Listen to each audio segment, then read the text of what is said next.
Welcome everyone to this webinar. And I'm really looking forward to our discussion this afternoon about racial justice, mutual aid, and the labor movement. My name's Ian Greer, and I'm director of the ILRCL's Ithaca CoLab. The Ithaca CoLab is just a structure that promotes engaged learning and research here in upstate New York. The background of this webinar is that I was organizing a transatlantic webinar on unemployment and mutual aid. And I invited Darlene Lombos from the Greater Boston Labor Council to speak to a largely European audience, actually.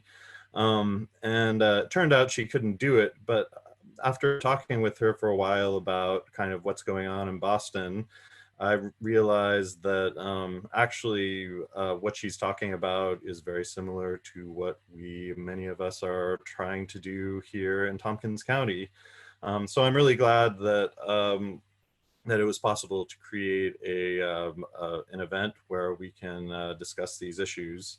I have a couple of housekeeping matters. One is, the way that, so we want this to be interactive, and we want to discuss questions and comments that people in the audience have.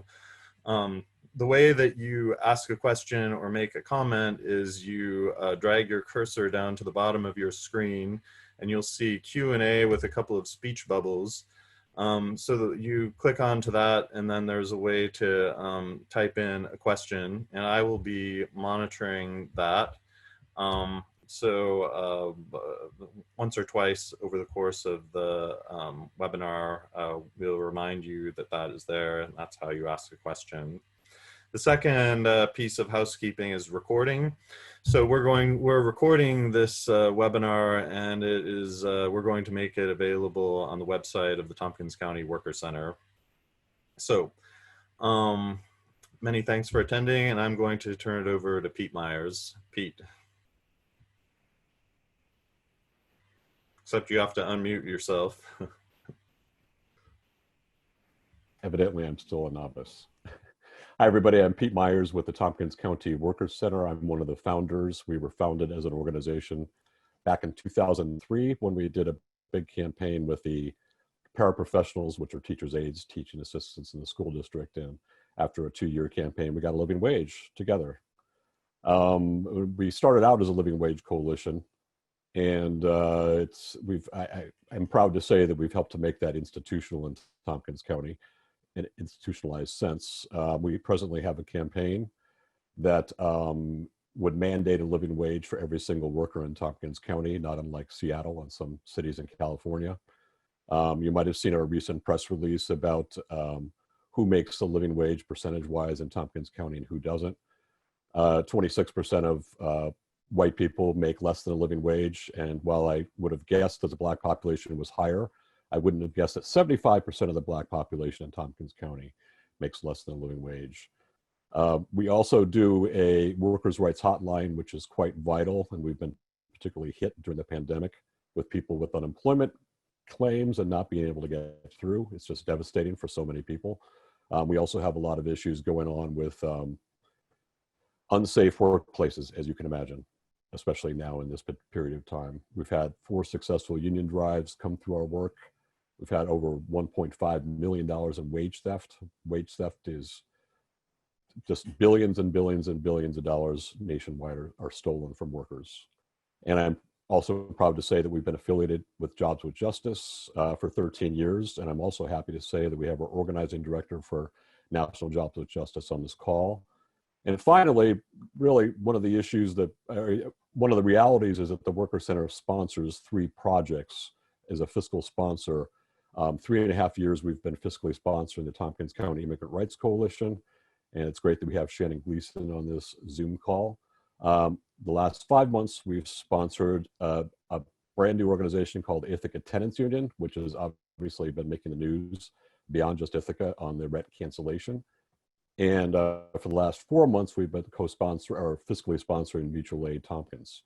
And I'm just kind of blown away by Mutual Aid Tompkins and the amount of work that they've been doing. It just feels very inspiring, and mutual aid is much broader, and I need to have more of an understanding about that myself. So I'll turn it back over to you to start introducing the speakers. Ian? Thanks, Pete. So first speaker is Darlene Lombos, and she's the Executive Secretary Treasurer of the Greater Boston Labor Council. She's the first woman and person of color to be elected to that position. And she's also the former executive director of Community Labor United, which is a partnership of unions and community organizations that carries out strategic campaigns to protect and promote the interests of working class families and communities of color in Greater Boston. So she brings nearly 20 years experience in community and youth organizing, leadership development, and coalition building. So many thanks for speaking to us, Darlene. So I guess I was really astounded when the crisis hit, just kind of the quickness with which things changed in the Ithaca activist scene, kind of the rapid growth of all kinds of new activist initiatives. The one that really caught my attention was Mutual Aid Tompkins, but there were some other really important ones as well. So I'm wondering, can you get us started just by walking us through what has been going on in Boston? Sure, and thanks, Ian, for inviting me to that other panel and me actually being able to make it to this panel. So thanks again.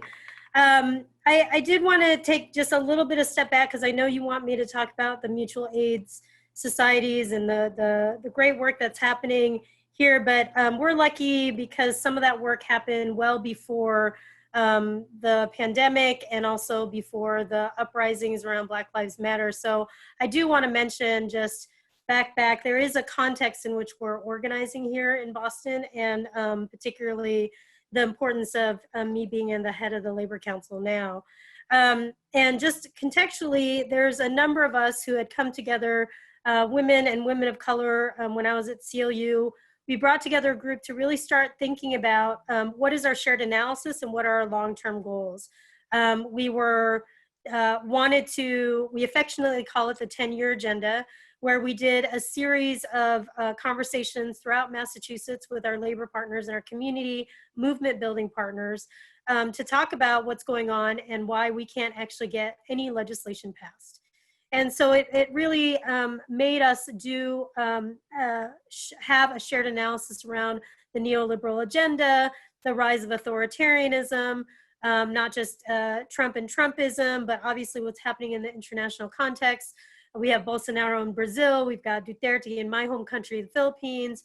We've got a lot of folks that we need to be paying attention to. And so our work is actually in that context.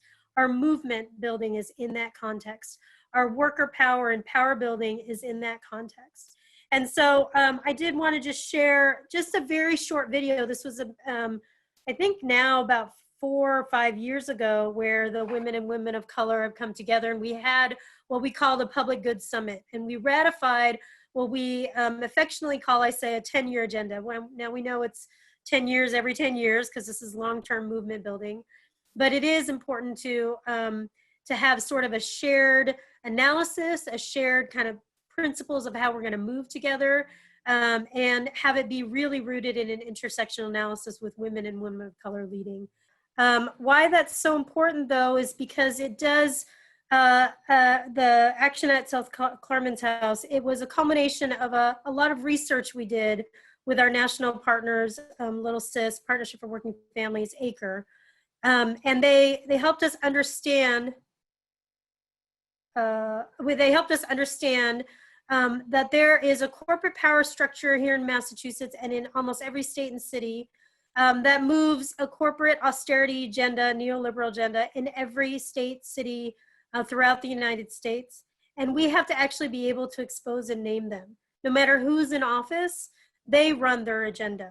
And so it's really important for those of us who want to do more than just influence power, which is what many of our organizing strategies do, but to actually take power and be the power that we can be and know we are. So that's really important for us in setting that context. So when the pandemic happened, one of the goals I had just taken, it was just elected as Secretary Treasurer of the Labor Council. And our goal as a labor movement at that time was to really in the first phase, to really look at immediate relief and making sure that our most vulnerable were protected. That means that we ended up doing, obviously, some bills, hazard pay, paid sick, all those things, but we also tried to position our worker centers and our community groups to receive some of the aid that was happening through the city, and we helped them partner together. So our Chinese Progressive Association, for example, got a grant from the city to hire unemployed, laid off workers to deliver food for the city. Our Brazilian Worker Center also got a grant and was positioned with the city to also hire laid off janitors and cleaners to clean homeless shelters during this first kind of phase of the pandemic. And it is a really important positioning of our worker centers and community groups that did not have necessarily access before with the city and relationships. The other thing was that we ended up doing a union volunteer brigade. So our own union members who were laid off, along with some of the Boston Teachers Union, that was a big part of our volunteer brigade that went out and delivered food, packed boxes, and inserted things like know your rights, tenants' rights, what bills we were trying to move at the time. So it was a real mix of both taking care of each other, but also still making sure that we were driving our agenda and doing it in a way that positioned our unions and our worker centers and community movement partners with the city and with the government as we try to move a more good governance framework and narrative. Since then too, there was another kind of shift that happened. So that was all during Ian. I think I talked to you around when the pandemic was happening. We didn't have a chance to really update or share what we've been doing since the Black Lives Matter movement uprisings. And it also did, even though shift our work a little bit, again, this context of a longer term 10-year agenda was so key to how we positioned ourselves and continue to position ourselves. And so many of our partners who were obviously in the streets and us were in the streets trying to call for police reform. We were also calling for housing justice and immigrants' rights justice and environmental justice. And we wanted to make sure those things were not lost, as many of our legislators were trying to tackle one specific issue around what was a much larger framework around economic and racial justice. And so we at the Labor Council did a series of conversations with our community-led partners. We put together a video statement that I want to share, but it sounds like it didn't work. So the video didn't work. You weren't able to see the video that I shared earlier. Okay, so maybe I'll just put it in the chat and you all can look at it. It was our video statement. We wrote it at the Labor Council, but it was a culmination of our conversations with our base, our affiliates, and also community partners of what they needed from the labor movement right now in Boston. And it was an assertion and an affirmation that yes, Black Lives Matter, but we will continue to push against corporations and corporate agenda, and also make sure that everyone was housed, everyone had access to healthcare. So we didn't lose sight in this particular moment of the many deeper and also longer term struggles that people have had that are about racial and economic justice and gender justice. I'm gonna leave it at that. I was gonna end with that video, but can I just try it? Can I try it? And see if it works, and maybe maybe not. I don't know. Maybe I won't share it. It's just such All a right. good Well, I video. mean, that's plenty. That's quite a lot to discuss right there. So, Yep. yeah, I'll just put it in the thanks. chat. Yeah. That would be good. Send us the link.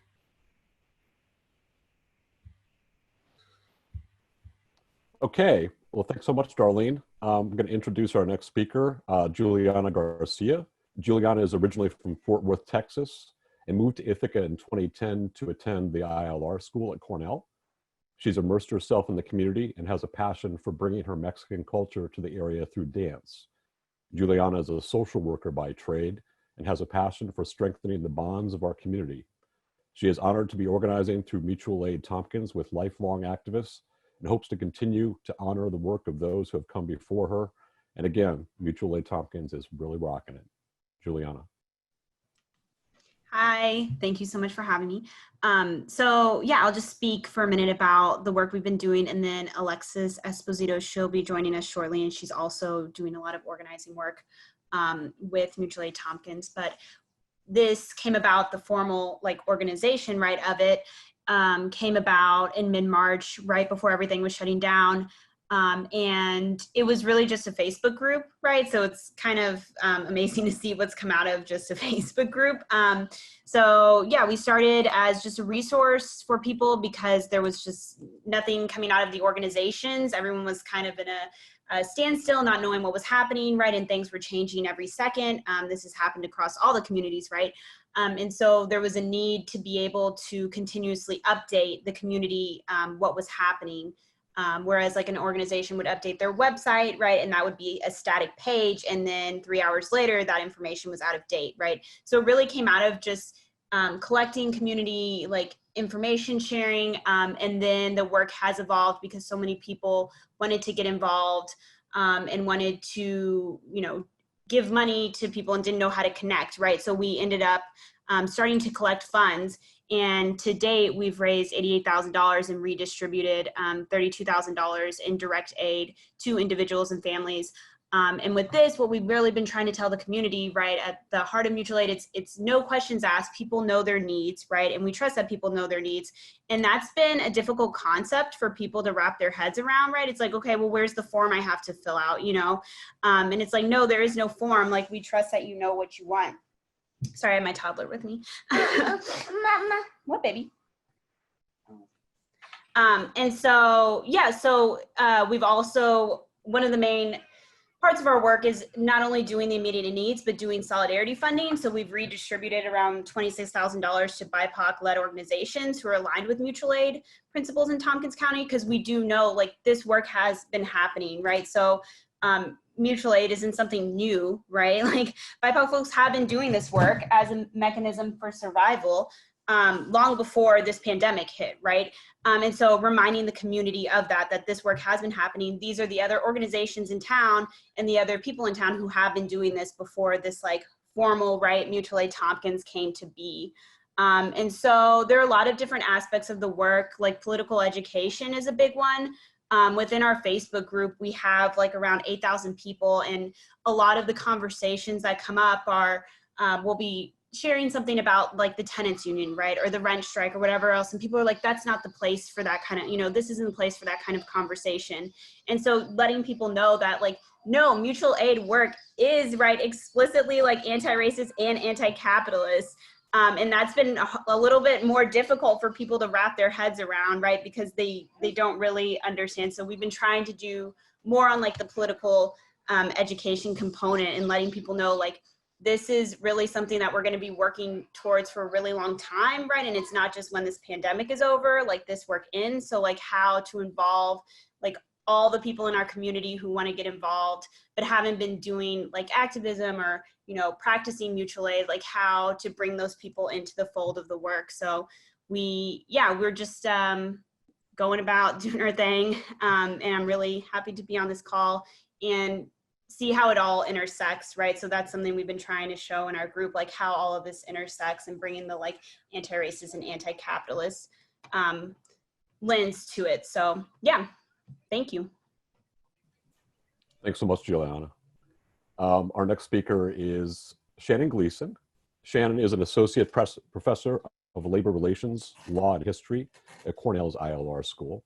She earned her PhD in sociology and demography from UC Berkeley and was previously on the faculty of the Latin American and Latino Studies Department at UC Santa Cruz. Additionally, she is engaged in various collaborative projects that examine the implementation of immigrant worker rights and is a member of the Tompkins County Immigrant Rights Coalition Steering Committee. Shannon. Thanks, Pete. Can everyone hear me okay? I was having some technical difficulties earlier. Okay, great. So I'm just going to take a few moments to say a little bit about what the coalition is doing, and I'm really here just as a vehicle to share the great work that my colleagues have been up to for a long time, even previous to when I arrived here in 2014 and joined the coalition closer to 2016. And I want to start by saying that the TCIRC is a coalition. We're actually based here in Ithaca, but we're a regional coalition. We have several partners here in Ithaca, but also regionally to the north and headed all the way up to the North Country, folks who've been working with farm worker communities, but also other service worker communities. And our goal is really to help advocate for the rights of our immigrant community members. I want to say first just a few things about what the Tompkins County Coalition does, and then say a bit about what impact the pandemic has had. And so to start, I want to frame the issue of immigrant rights as really a canary in the coal mine for both the impact of state terror. Right now, we've been seeing federal agents on the ground in places like Portland and Seattle, and we all know that that's been the case for a long time in immigrant communities already. And so when we tell you that the rights of immigrants impacts the rights of all citizens, this is a perfect example of that. And immigrants are also a canary in the coal mine for austerity. If we look at all the support systems that are being cut right now, what little neoliberal reforms allowed for, those have been ones that even quote unquote legal migrants have been shut out of for a really long time. And I think immigrants are also a model for organizing outside the box. So on all those fronts, I think that the work that we do as an immigrant rights coalition is not just focused on the 8%, 8 million or 16%, 8 million, 16% of the private sector that is foreign born, 5% of the private sector in the United States that is undocumented, but really how we should be thinking about the rights of all working people.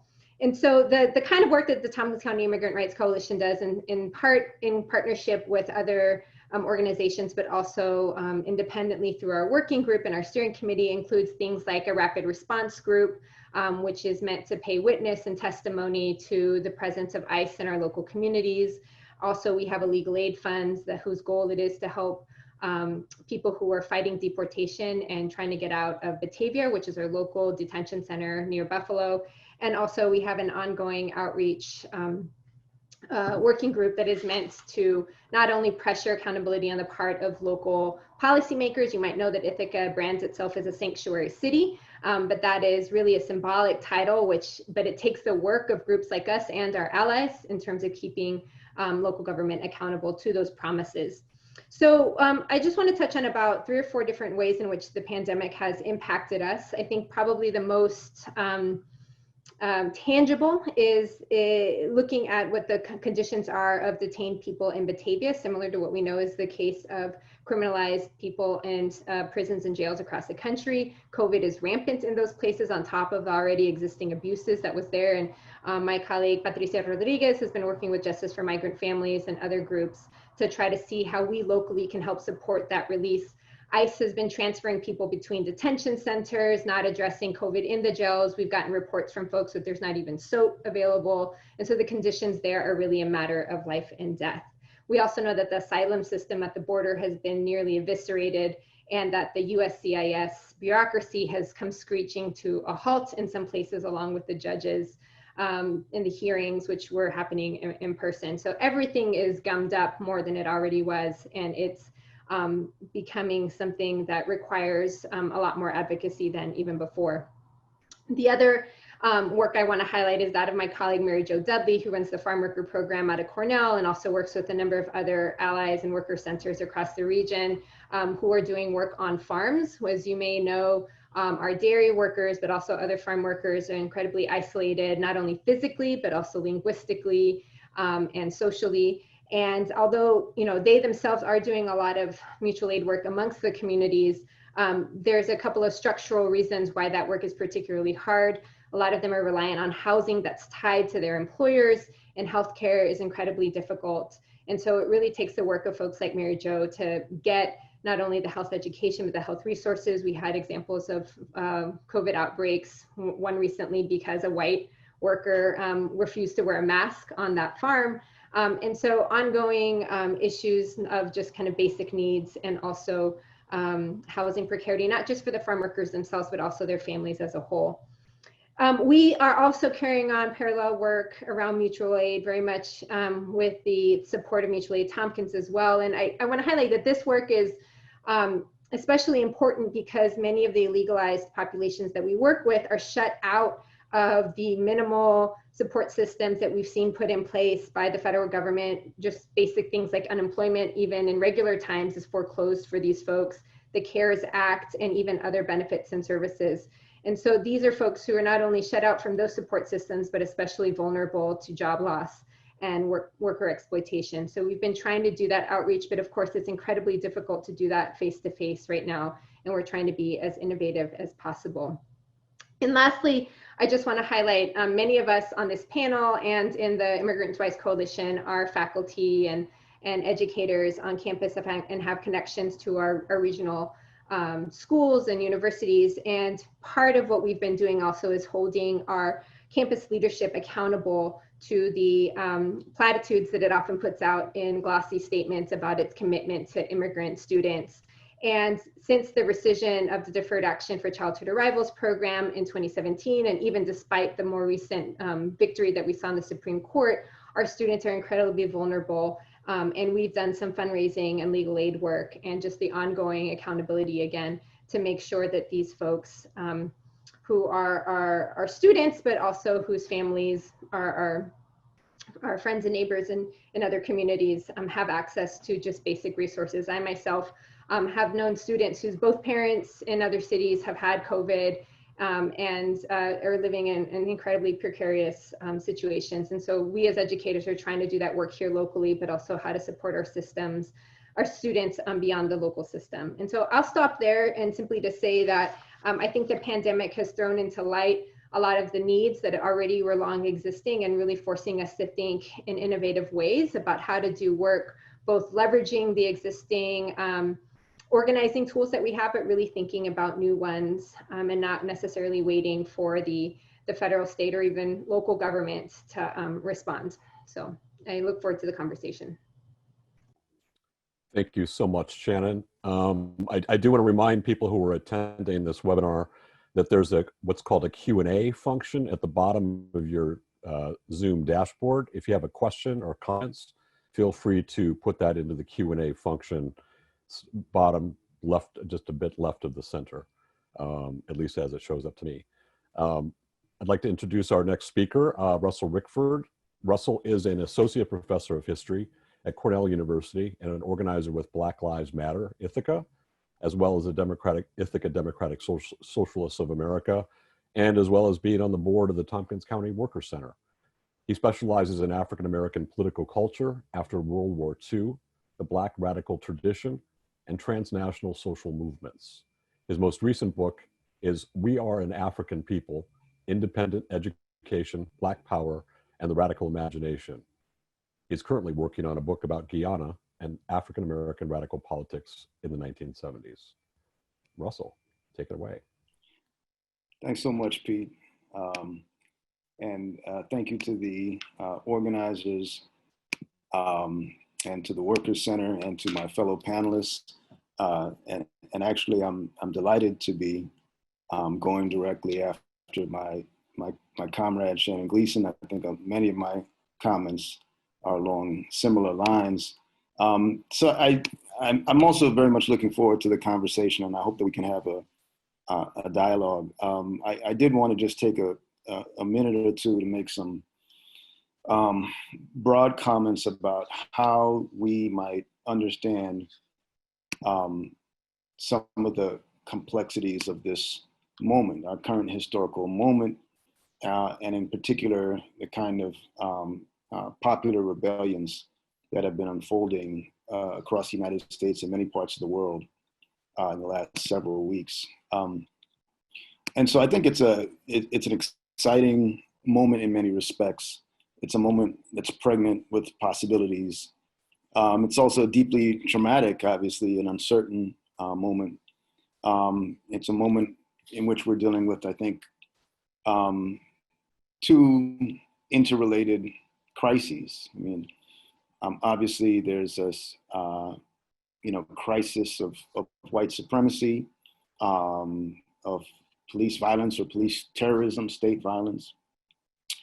And then there's an intersecting crisis of a pandemic that is disproportionately devastating Black and Brown communities. And as some of my colleagues just mentioned, exposing really a broken society, right?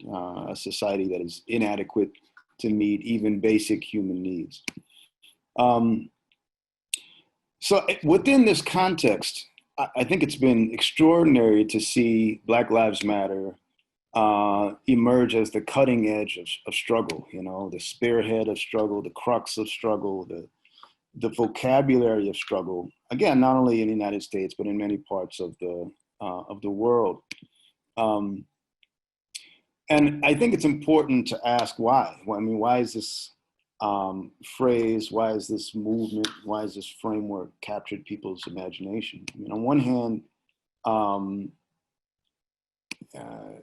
part of the answer is that the United States is simply that racist, that white supremacy is simply that entrenched and so overt, right? The footage of the George Floyd killing was so gruesome. One of the most, I think, chilling recorded murders in our modern history, that it's evoked this kind of visceral reaction. And it's really sustained response, right? It's extraordinary how sustained these rebellions have been going on to this day. But I think there are other, even deeper in some ways, social contradictions that are fueling the protests. I don't think that you can separate the George Floyd protests, the Breonna Taylor protests, from some of the grim underlying social and economic realities of our time, right? I mean, one of the ways of sort of highlighting this is looking at some of the victims, some of the most visible victims of police violence, whether we're talking about Alton Sterling, Eric Garner, George Floyd himself. These are people who had faced the kind of economic precarity that so many workers face today, right? So people of color, working class, vulnerable members of the working class, were already suffering, right, from years of neoliberalism, from austerity politics and policies, from a vicious class war against labor. And of course, now we have the trauma of COVID-19 and the government's criminally negligent response, right? So all of this is compounding, I think, unrest and this profound sense of dislocation, right? So Black Lives Matter, I mean, and this is really, I think, a second iteration and perhaps even a more radical iteration of Black Lives Matter, certainly a broader iteration. And what it's done is help to popularize this anti-racist vocabulary. But I think, again, we need to understand the movement as part of a larger upsurge, a larger expression of anger against the viciousness of modern capitalism.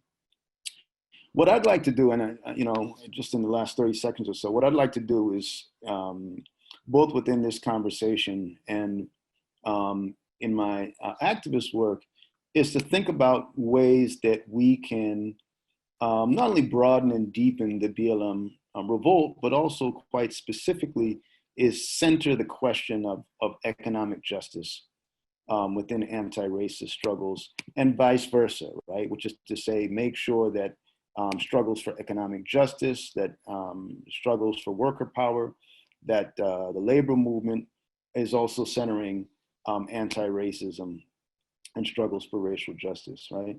The question of economic justice, as we know, has always been central to the Black freedom struggle. Those questions, both in the late 20th century and in the early 21st century, were somewhat sidelined, especially because of the influence of elites and the political establishment. But now, in the context of these popular uprisings, in the context of the suffering, the widespread suffering that COVID is causing, I think we need to reprioritize these material concerns. So I'm really looking forward to this conversation. I think this is this program reflects the kind of broad alliances that we need. Again, for me, the question is, how can we expand this mass rebellion? How can we intermingle anti-racist struggle with other currents of economic and social unrest? And I think that if we're able to do so, and doing so requires work, right? It really requires transforming our organizations, transforming our mindsets, transforming our strategies and our tactics in many ways. But if we're able to do so, and the result could be a more sort of sustained insurrection of the vulnerable, battles against policing and racist policing could also bolster demands for economic redistribution and vice versa, right? For unionization, for immigrant justice, for ecological repair, for LGBTQ rights, the dismantling of mass incarceration, the restoration of indigenous lands, et cetera, et cetera. So I think, look, why has BLM become such a touchstone? Well, in part because racial terror is such a patent violation of human dignity. But we have to also understand racial terror and white supremacy as part of the routine forms of violence that are produced by austerity and neoliberalism. So I'm looking forward to the conversation. Thanks so much, Russell. Our next speaker, I'm very proud to introduce as a national partner to the Worker Center. Nafisa Ullah serves as the organizing director for Jobs with Justice, the national office. Nafisa has worked with domestic and international trade union movements since 2009. She has worked for the AFL-CIO's Center for Strategic Research, built campaigns with SEIU, the Service Employees International Union, and supported working people who provide behavioral health and Head Start services in Oregon, together with AFSCME, AFSCME. Nafisa was directly responsible for the mutual aid portion of the Jobs with Justice Worker Solidarity Fund, for which the Tompkins County Worker Center and Mutual Aid Tompkins received $15,000. These two organizations, in collaboration with the Cornell Farm Worker Program, successfully targeted this relief donation to farm workers within a 4-county radius from Tompkins County. It's my pleasure to introduce Nafisa Ullah. Nafisa. Thanks, Pete. Thanks for having me. This has been really interesting to listen in on. I should say from the outset that I was not, certainly was involved in the mutual aid fund, but was not a driver. Part of it, but not as awesome. But it's going well, and I'll tell you more about that in a second. I should also just apologize. I live here in Portland, Oregon, and have been pretty active in the absolutely necessary fight here. So if I seem a little bit distracted or not as sharp as usual, I promise the energy is going to good places. Okay, to start, I'm the National Organizing Director for Jobs with Justice. So I'll start with just explaining the way we campaign and how we met the pandemic moment.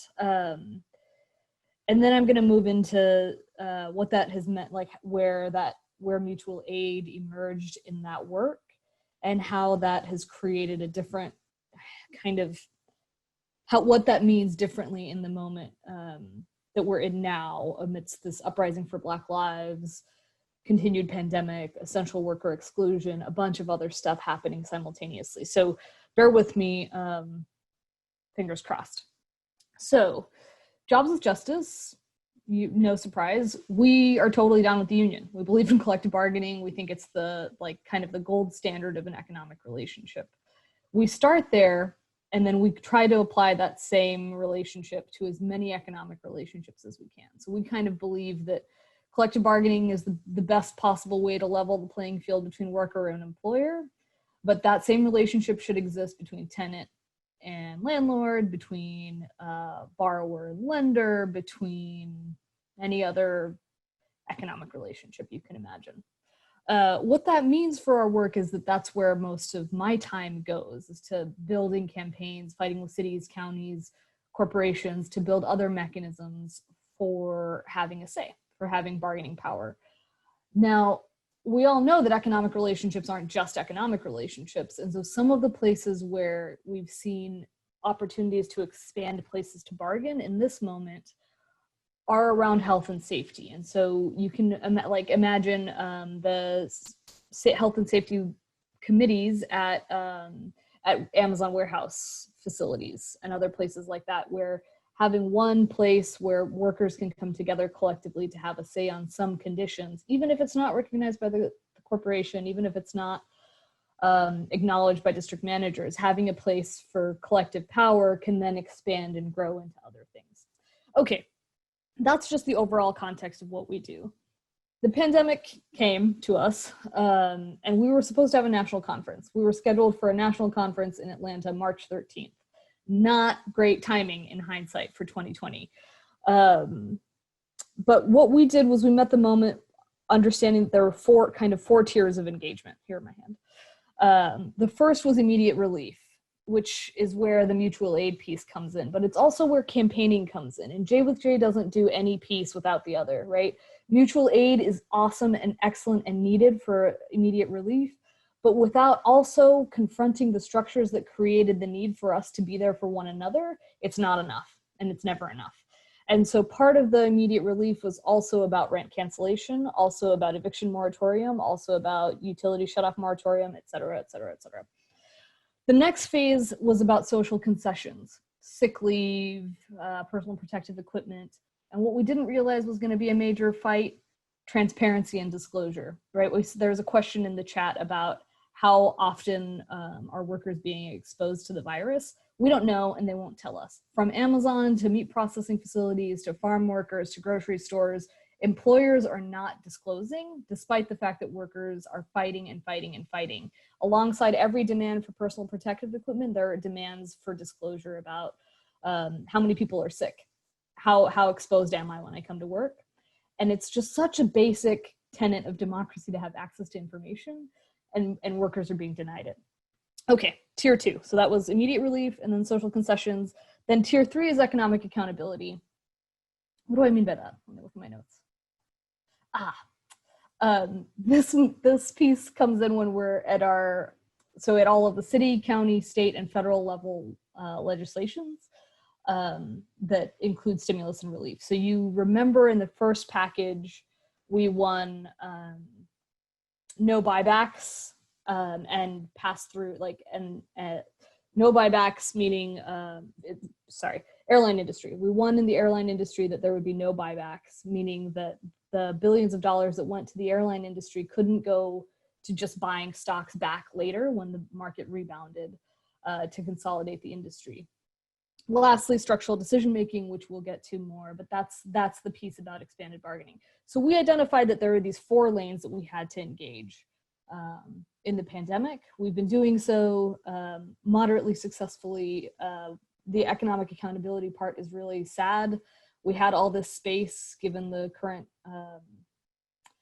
the failure of the current administration to put in place a bunch of things that now have fallen flat, right? Like including that any stimulus that goes to corporations should pass directly through to payroll. There were various things that were on the books at different times that got negotiated away. But then we come to this moment in this uprising, in the moment for Black lives and this uprising, and we've engaged with this moment in a lot of different ways.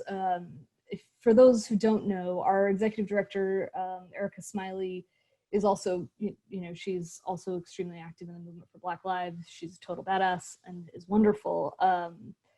And so she's led us into like this really interesting, we find ourselves in this really interesting moment, both talking about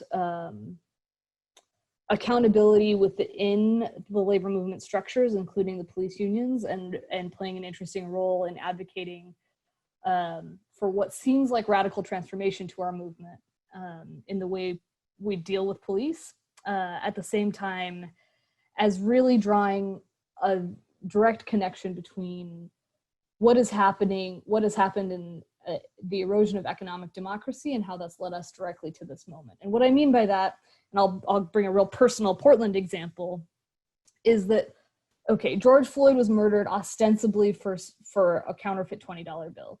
Pete already mentioned you guys have something like $1.5 million of wage theft, but nationally that number is 8 billion at least. This is just what EPI estimates. $8 billion of wage theft. That's money stolen from workers' pockets. And when someone commits wage theft, we all know this because we're us, but you have to prove it yourself. You have to go through your own pay stubs, find it, prove it, and then pursue it yourself. There's no enforcement. There's no police you can call. There's nobody. You can call Tompkins County's Worker Center, but you can't call anybody else. Like that's it. And so there's this moment to rethink the way we do enforcement accountability to who, by who, that's really interesting and beautiful and tragic at the same time. And then on top of all of this, I happen to live here in Portland, where we have this crazy authoritarian moment, which was a long time coming. And if you come to Portland and you join us on the march, it is literally a march through our failures to prevent the current stage of late stage capitalism that we're in. We start in a public space, in a park. There are thousands of us. We join and we're all masked and all taking care of one another, and it's wonderful. We march to the federal building, which is the only place in town that the federal government can stage, which is going to be different than other cities because we happen to have decent, not great, but decent local leadership who have prevented the feds from being able to stage in places. Separate conversation. Then we march to the Multnomah County Courthouse, which is kind of the seat of power for the police, and then on to Marriott, which is the hotel where the federal agents are housed. And what's interesting about this whole line is about accountability again and enforcement of our democratic power and our, I don't know, wins, I guess is one of the way to put it. But 18 months ago, Jobs with Justice campaigned against Marriott and many others with Unite Here on a campaign called No Hotels for ICE, basically stating that like folks don't want to stay next door to federal agents who are imprisoning children in cages at the border. Like that's just not what anybody wants when they go to Marriott. And of course, in that moment, Hilton, Marriott, and many others signed a thing saying, oh, of course not. Of course we would never. We're so good. We don't believe in that. And then you come to Portland today, and that's where our federal agents are staying. And so the thing that just strikes me the most about this particular moment is the piece that we as Jobs with Justice, as union folks, believe in the most fundamentally, which is about economic democracy. That is proven time and time again to be a thing that upholds our democracy writ large. And in this moment, there's just this crazy confluence, like the compression of all of those pieces of repression from the canary in the coal mine that Shannon talked about all the way to here. It's just extremely palpable. I don't know what, like, there's a whole bunch of other stuff I want to say, but I'll stop there. We're doing cool stuff. Thanks, Pete, for letting me come rant.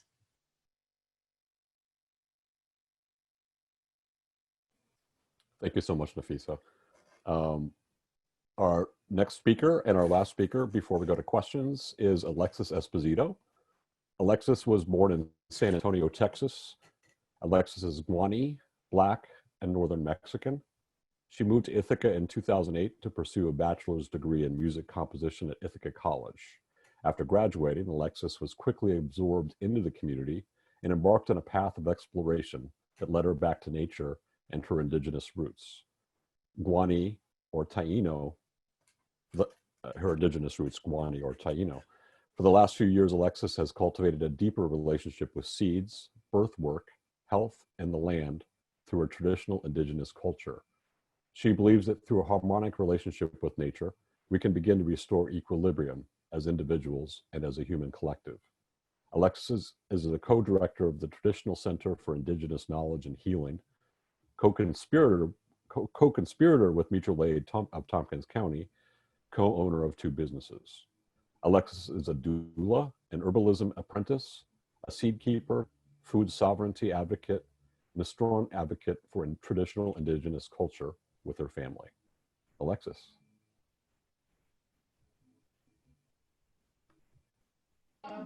Hi. This conversation that I've been sitting in so far has been really amazing and powerful to hear different perspectives about the intersections of things that are affecting people's daily lives that have been pretty exploited since the onset of this pandemic. And so I just, I did not realize my bio was going to get read to everybody, so I'm like, hello. But yeah, so I just want to, one of the things that came up for me so far in this conversation that I just want to put out there, I kind of started jotting some thoughts down, and particularly somebody on the Q&A started bringing up different conversations regarding workers' rights and farm workers and people that need let's say advocacy, for lack of better words, but also the relationship that needs to be formed is really essential. And so one thing I just really want to focus on that I feel like is necessary and important, and I think something that Mutual Aid of Tompkins County has done immense work in the area of Tompkins County, is relationship making and the importance of having relationships with the people that you're trying to help. Because then we're stepping away from this place of even martyrdom, even amongst our own people. Those dynamics still exist. It goes so much further than just race in that sense. But actually the genuine desire to need to help people in our area, and understanding how one, in the area of Tompkins County, the assets that we have as a community that many other communities don't have, especially regarding the prevalence of farms that actually have pretty okay agricultural practices that have been willing to donate foods, as well as the actual grocers and stuff locally that are doing that. So in that sense, like, I feel like our assets of a small community, because we're so small and somewhat tight knit, for better or worse, we're able to actually go deeper into our relationships with each other to be able to help each other. And like, for instance, there was, different conversations that have been happening amongst the mutual aid group and in the communities to make sure that, one, there's no miscommunications happening. I understand that there's a lot of people working through mutual aid because of the necessity to make sure that everybody's needs are met, which, I mean, as humans, like, there's no way that everybody's needs are going to get met, because continuously our needs are changing. Like, that's just human nature. And so understanding that that is part of the process, but having people that are willing to meet these different levels of needs in different communities in different ways, but also maintaining certain relationships with them that I think have been instrumental in the way that Mutual Aid of Tompkins County has been working. And I'm feeling really proud to be part of it. But also I think really speaks to the necessity of creating these relationships amongst different communities. Because for me, and where I come from, my understanding of things as an Indigenous person, these situations that are happening regarding the economy and the pandemic, the global response to the pandemic, have been something that many Indigenous nations have been planning for.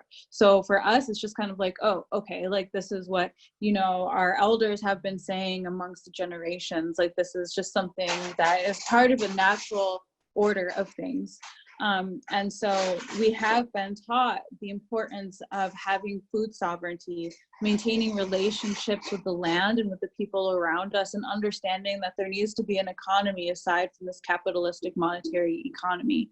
And so in that way, sometimes, like, I kind of feel that the mutual aid movement has been a little appropriative of certain practices that different peoples globally have been really trying hard to do that are marginalized and constantly get knocked down by the establishment because it's so fringe. And it's not limited to just indigenous people. I feel like marginalized people, colonialized groups of people that have been like oppressed through the centuries have always had these ways to maintain community in a way of life that extends outside of the Western economies. And these people have been trying to show other communities how to do this, but nobody's willing to make relationships amongst each other. And it's why, you know, almost like a pandemic didn't have to happen, like it just happened, but like it's kind of feels like, why did we have to have this awful pandemic come in order for people to really understand the importance of being in community with each other?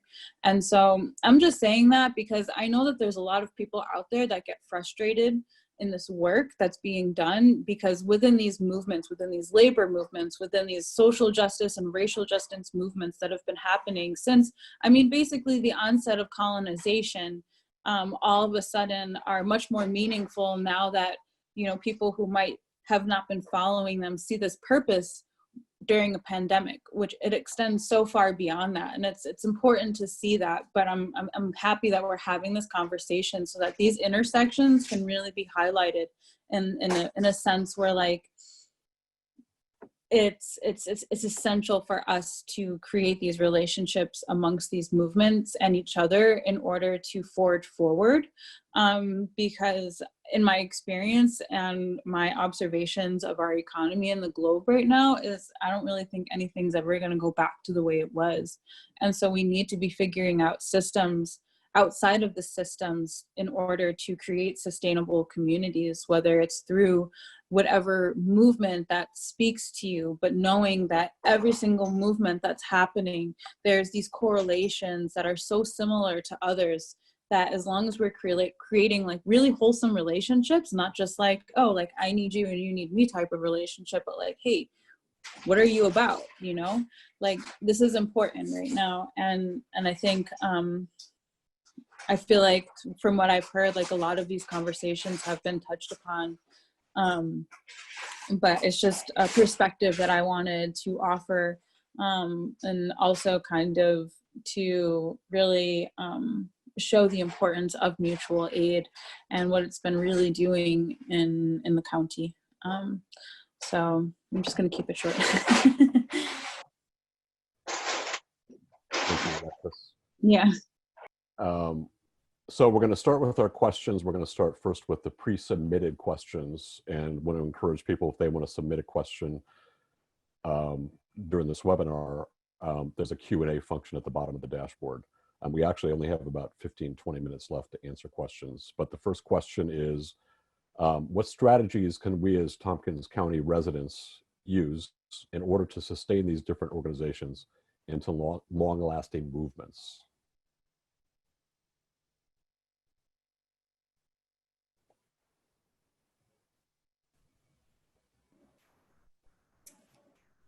I do have something to offer, just that what's been so helpful in Massachusetts is in this alignment and this 10-year agenda has been research, local research on corporations that have been driving their agenda in Massachusetts for decades. And I think it helps with alignment. We now have some understanding and can potentially have joint targets with many of the groups that oftentimes are at odds, or there's tension, or just that everybody's doing everything at once. It's sort of death by 1,000 cuts, or I forget what that big thing is. There's a big elephant in the room. And if we can actually align our movement to look at those corporate dominant actors locally, I think that we would find ways to align our movements around consolidating issues directly.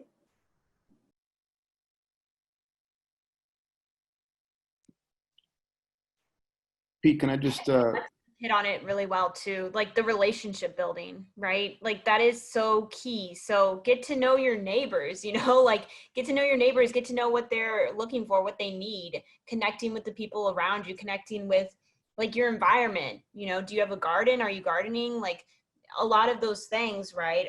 But it's pretty much all of what Alexis was saying. So yeah, just reiterating that.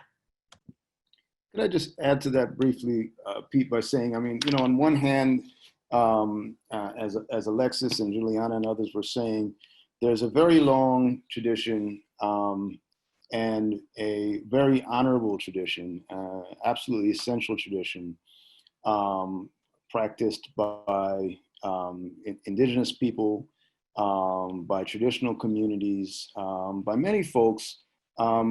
Nowadays, many people call it mutual aid, but it really is about this very elemental practice of human beings supporting one another, building the kind of networks that are necessary to sustain ourselves and to meet human need.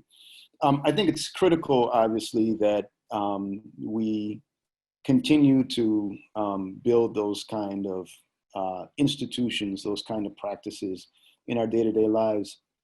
At the same time, I think those small scale and absolutely essential efforts are not separate from our other struggles and other forms of struggle and kinds of struggle to meet immediate need, to meet human need, right? So I think that we have to understand mutual aid within a broader context of struggling to humanize our society, to democratize our society. And I think that requires mass effort, it requires collective effort, and it requires building movements, right? Movements that are not focused on symbolic change and not focused necessarily on, you know, painting on the street, even though painting on the street can be an important symbol, even though toppling a statue, right, can be an important symbol. It can be a pathway to other forms of action. But movements that are also based on fundamental principles of economic justice and social democracy. And that requires broad engagement, right, broad engagement with our political economy. It requires popularizing, again, not only the sort of symbolism of racial reconciliation. You know, I see somebody in the chat already asked a question about, well, what books can you read? You know, look, I'm a historian. I'm never going to tell you not to read books, but always remember that struggle is the highest form of education, right? We need to build mass struggles, and we need to build mass struggles that are explicitly committed to redistribution of power and resources, right? Those are the kind of movements that we need. I'm delighted to see that those movements are in fact proliferating, and they're being led not by the sort of established political elites, not by professionals, not by the professional managerial class by and large, but they're being led by ordinary folks, by working class folks, by vulnerable folks, by folks who are simply fed up, right? By people of color who've been subject to racial violence.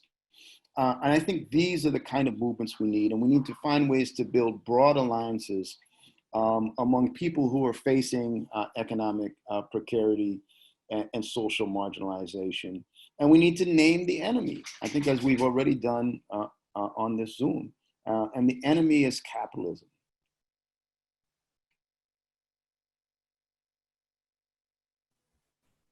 Thanks, Russell. Would anybody like to respond to this question further, or should we move on to the next one?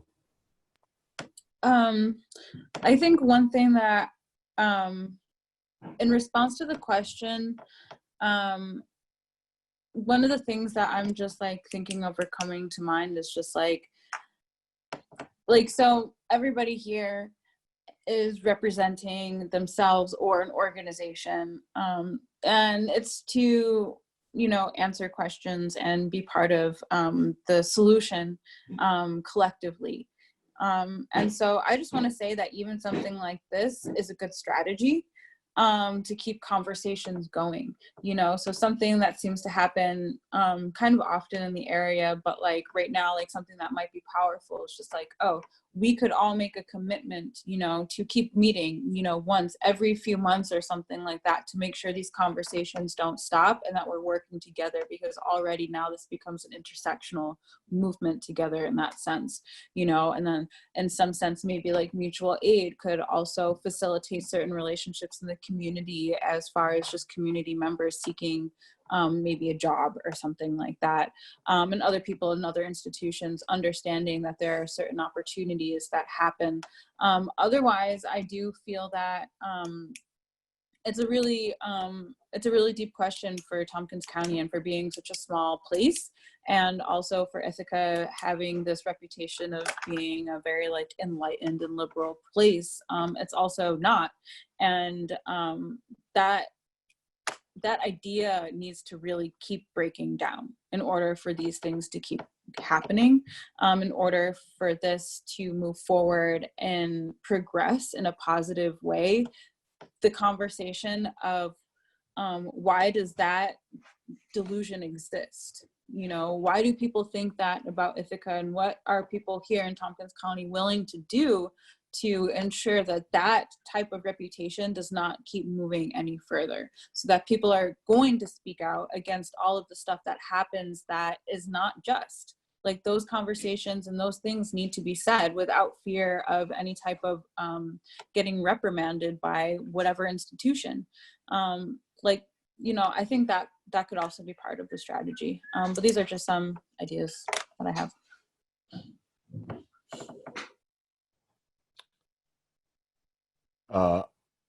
Thanks, Alexis. I believe that Ian and I are trying to figure it. So, okay, we're going to do another question before we move on to final thoughts and statements.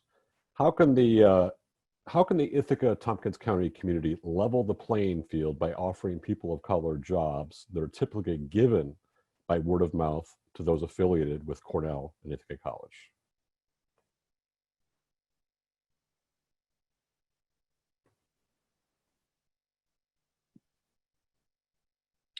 I can take a brief crack at that, Pete. Again, I think that we have to be very clear. I'm not at all convinced that that the Ithaca community, as it were, is committed to racial justice. You know, in the neighborhood in which I live, which is Bell Sherman, which is very close to Cornell campus, every other lawn has a Black Lives Matter sign up.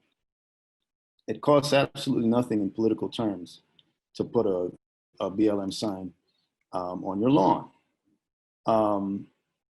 It's not only is it a symbol, I mean, it's a symbolic gesture, but I think that along with other symbolic gestures, it is evidence of a system trying to legitimate itself.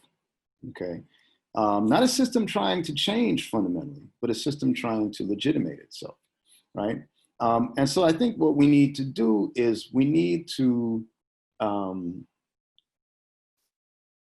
recognize we need to pursue alternatives to these sort of superficial acts, okay?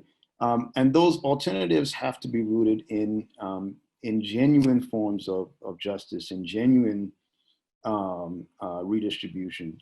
And that means that, as I think one or two people have already suggested on this call, that means that poor folks, that working class folks, that Black people and brown people themselves have to be at the center of the struggle.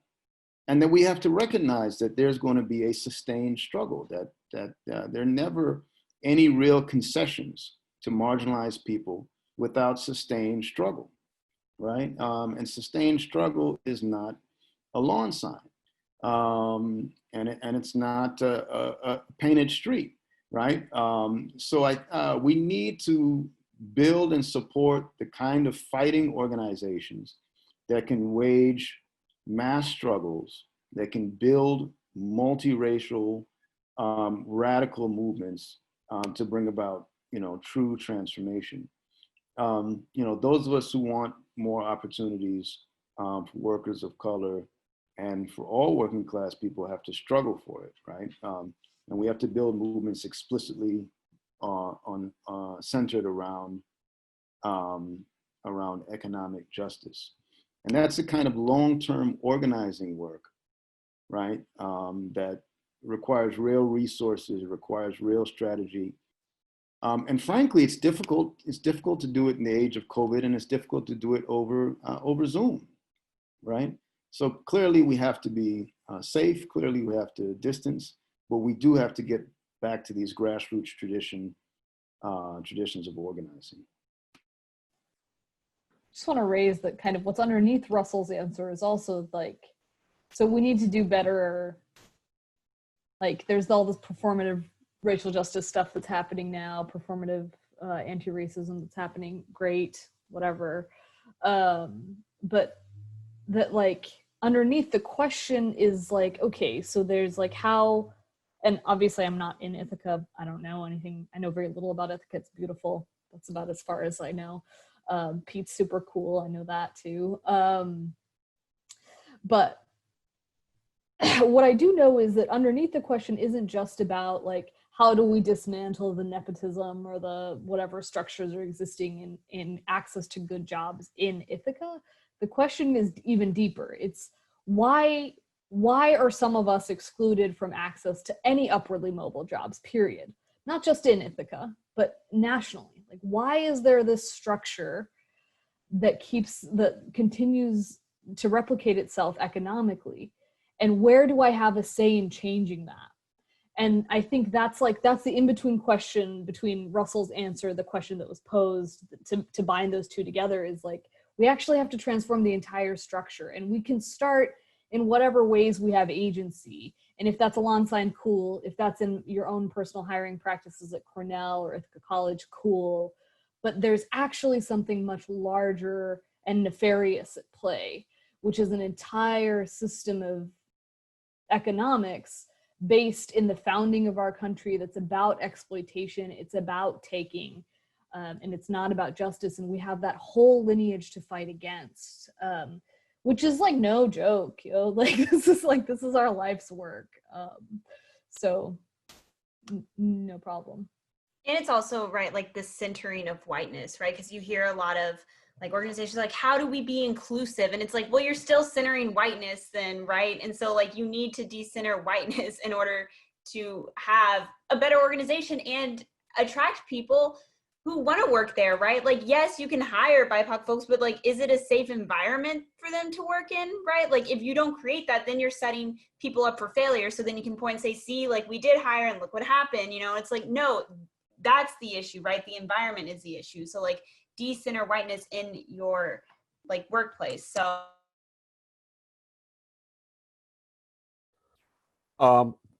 thanks everybody for your thinking on this. We have one last person who wants to chime in before we kind of do a wrapping up that Ian will take us through, but that's Shannon Gleason. Shannon.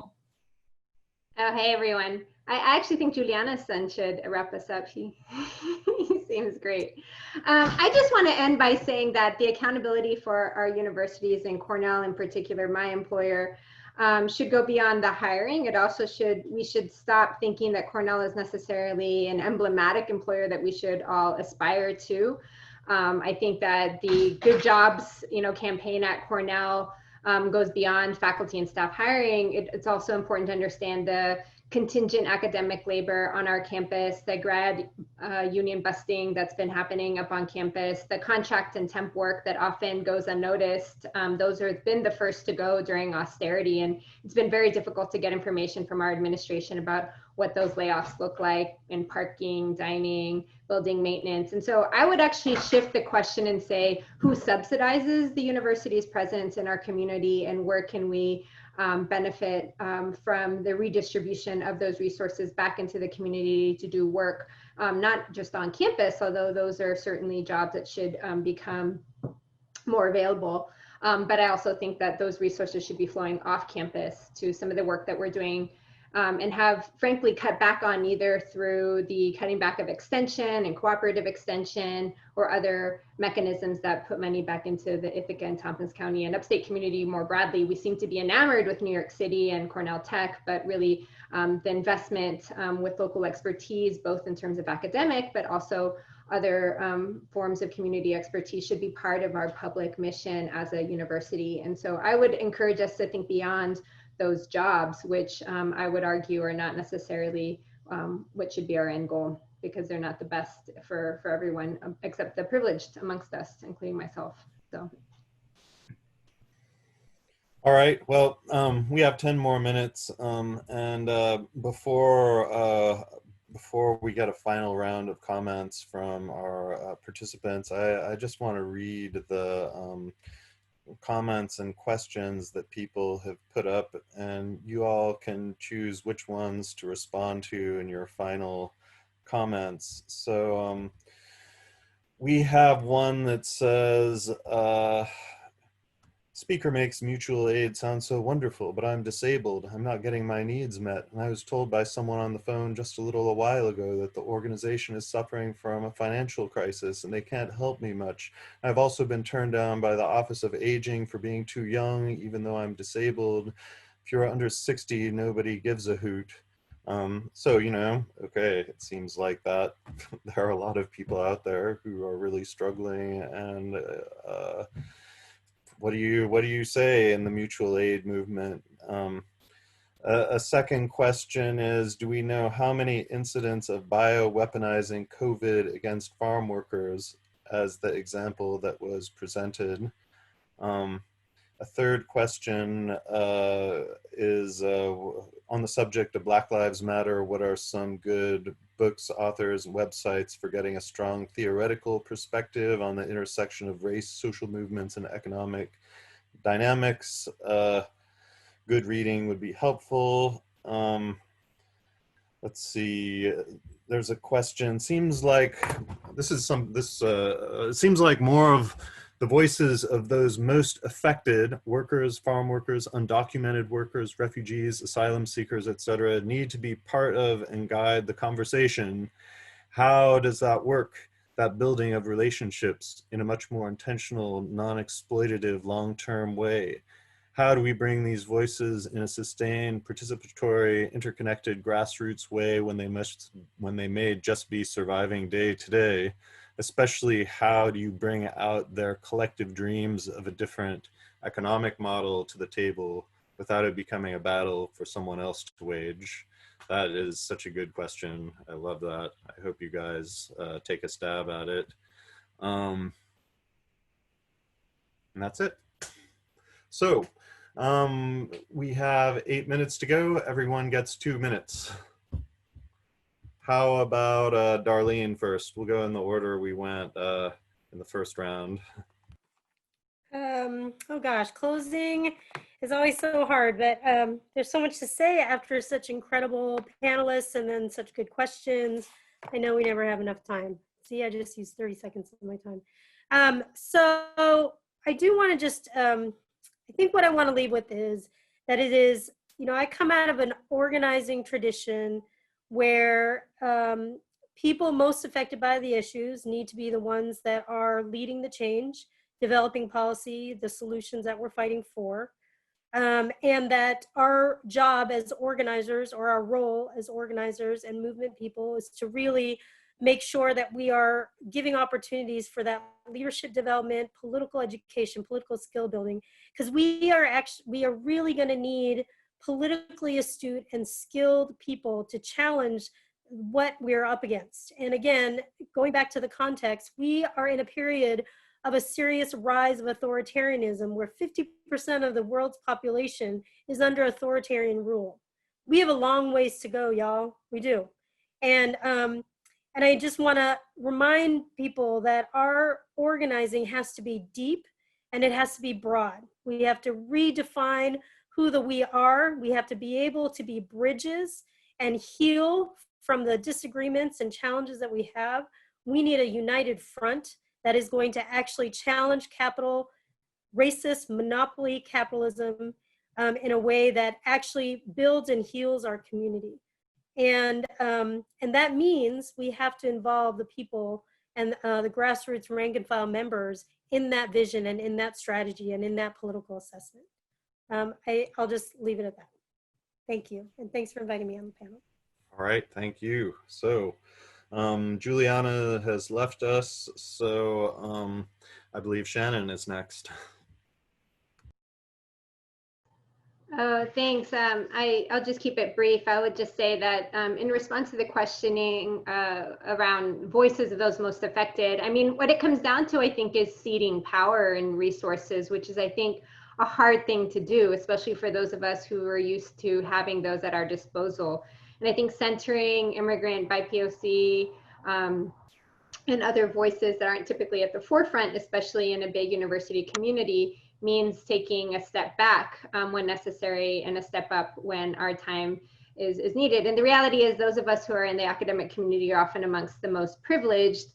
We have the salary, we often have the time and sometimes the technical resources, but that doesn't necessarily mean we should be given the mic all the time, but we should certainly be showing up when we can. And so I think that involves in some ways becoming allies without slipping into the white savior complex or the middle, affluent class savior complex that many of us do. And so I would say that's the case not only here in Ithaca, but also thinking about the international focus that should permeate all of our conversations here. Certainly that's the case with immigration, but also all these issues. I think, as Darlene mentioned, these are global issues. I think the US largely is battling not only a crisis of leadership, which has been a long time coming, but also a crisis of identity. We're not used to being under creeping fascism or massive public health crises that are pretty equitable in terms of the ways in which we could all be exposed if we let our guards down. And so I think that thinking through what are the lessons learned from the places that we've colonized and militarized, et cetera, is important in thinking historically. And I don't have a great reading list for you. I think that maybe we can circulate that with the link that I assume is going out. I think there's others who have populated that list with a lot of really awesome voices, non-white voices in particular, but also thinking about this as like a long-term struggle and not just an overnight change. And Nafisa mentioned this as kind of being a long haul process. And so I would subscribe to that as well. So thank you guys for creating space for this conversation. All right, thank you, Shannon. So next up, Russell. Yeah, thanks so much. I've enjoyed the conversation. I think that we need to, those of us who are committed to genuine social justice need to reject liberal philosophies and liberal frameworks, which is to say narrowly reformist, thinking we'll just tweak the system and that will enable a democratic society. Racial justice is not about diversity and inclusion. We need broad movements, I think, that fight the whole apparatus of oppression, whether that's mass incarceration, whether it's immigrant detention, and poverty itself. And as we're struggling to survive, so many of us, I'm delighted to see more and more of us engaging in mutual aid, building systems or alternative systems or parallel institutions outside of the capitalist economy, and that can be a really important step. For example, I think, even right here in Ithaca, we could build people's assemblies that could be key institutions or models of genuine democracy for working class and poor people in particular. But I just want to stress, I don't think we can let our work in these, parallel institutions or these survival institutions cause us to take pressure off the system that generates poverty and that generates economic precariousness and that produces so much human misery, right? So we need to wage, I believe, a permanent struggle against the organized theft and against the barbarism of capitalism. I mean, we have to remember that even in this latest phase of capitalism, this neoliberal phase, roughly since the 1970s to the present, there's been a massive, massive wealth transfer from the poor to the rich, right? That is our stolen social wealth. And those are the resources that we need for education, for housing, for healthcare. So it's really about the redistribution of the power and resources that we need as working people, as families, to survive. This is a question of human rights, right? And it makes sense from a labor perspective too, since we have a labor focus on this panel. When you build a genuinely multiracial movement, you expand the base and the influence of the labor movement. There are profound contradictions within the labor movement. You know, I just learned today that among the votes against universal Medicare in the Democratic Party platform was the head of SEIU and a number of other labor representatives, right? At the same time, you have rank and file struggles. You have, you know, wildcat strikes. You have a lot of workers engaged in insurrection on the job. And this is a moment, I think, of tremendous promise. Again, if we can find ways to connect those insurgencies, those rank and file struggles, to other struggles for racial justice, et cetera, I think that we could have a genuine movement on our hands. What work do we need to do, I guess, to understand and respond to the intersecting realities of race and class? That's the question I would leave us with. I think we need to push Black Lives Matter and push other forms of activism beyond liberal frameworks and beyond symbolic action. You know, one concrete reform that I think has promise is the demand for defunding the police. But I think even this demand for defunding has to be pursued within a larger framework of redistribution based on rebuilding social infrastructure and social spending to meet vital human needs: healthcare, affordable housing, education, childcare, et cetera. So I think that's the task before us. Okay, many thanks, Russell. So, Nafisa, you're up. I know we're over. I'll just say, to answer the question about how to do this, how to do it in a way that's led by impacted communities, it's really, really hard. But that's why Jobs with Justice is a coalition model. We've been a coalition model since the beginning in the 80s. Every single one of our Jobs with Justice chapters nationwide is labor, community, faith, student, you know. And the reason why that is because nobody can hold every perspective. It's impossible. And also impacted folks, like the question acknowledges, have a different set of barriers to entry in terms of how much time, energy, effort can be put into the fight. And so coalition allows for some ability to help level that playing field. The flip side, though, is that coalition work is really freaking hard, and like nobody is going to pretend like it's easy to do. Like, it's really hard. It involves a lot of constant like self-reflection and annoying personal dynamics and all that other stuff. Like, we are a gross, hairy beast, and that's what also makes us the most successful, I think. That also being said, is that I think it's really critically important for those of us in movement roles.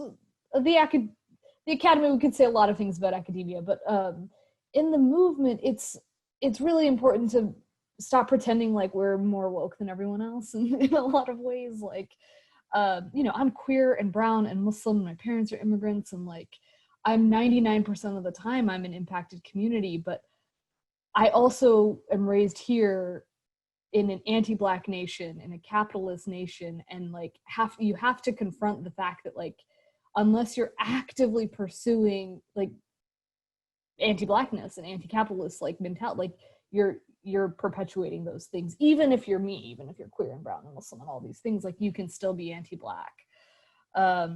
And it's critically important to like really examine how that may show up in your organization and institution, even if you're woke as fuck, like I am. So I just would raise that, because it's, you know, like that, we have to build this thing. We have an amazing, like this, no one's lived through something like this before. Like it doesn't, like, Russell's a historian, and I'm sure he's going to prove me wrong sometime, but like, it's a pandemic and a global uprising, and like, I mean, it's wild So we have to build the things, we have to start practicing the practices that we believe in, starting with confronting our own anti-Blackness. I'm putting some readings in the thing, but thanks for having me. This has been fun. All right, wonderful, thanks. So how about Alexis? You are up next. So my final thought, just kind of like addressing some of the questions that were asked, some of the things that were expressed, and some of the topics that came up. Like essentially, like if you are a person that is experiencing any type of marginalization, and you are not benefiting from the capitalistic structure, and particularly you're either Indigenous, Black, or refugee, immigrant, like you fall into those intersections, like if you are a person that is in that experience, then you have every right to raise your voice and be in a place of empowerment and in a place of leadership. And if you are in a place of leadership and you are not that person, then it is your job to get out of that place of leadership and provide a platform for the voices that need to be heard. Otherwise, you're specifically part of the problem, and should not be doing what you're doing. And so that's kind of like my last thought. I'll keep it at that. Thank you. Wonderful, thank you so much. So I'm told that Juliana is with us on her cell phone. So Juliana, if you can have the last word, I would be very pleased. Looks like you turned Can you hear yourself me? off. Yeah, we can hear you. Awesome. Okay. Sorry. I am dealing with my toddler, so I only have like 2 seconds, but I just want to thank everyone for letting me participate in this, and then just for all of the work that's been happening before, you know, like the mutual aid formal thing came about, right? Like just focusing on like keeping it going and lifting up the voices of the people who've been doing this like through and through, you know, since before the pandemic hit. I think that's one thing that I would love to be conveyed to all of the people who are like, you know, hopped in on the mutual aid Facebook group and stuff like that. Okay, I have to hop off. I'm sorry. But yeah, thanks everyone. Okay, thank you. So the recording will be up on the Worker Center website. I really enjoyed this. Thanks so much for participating. And I hope to see you all again soon. Thanks, everybody. Thanks, everyone.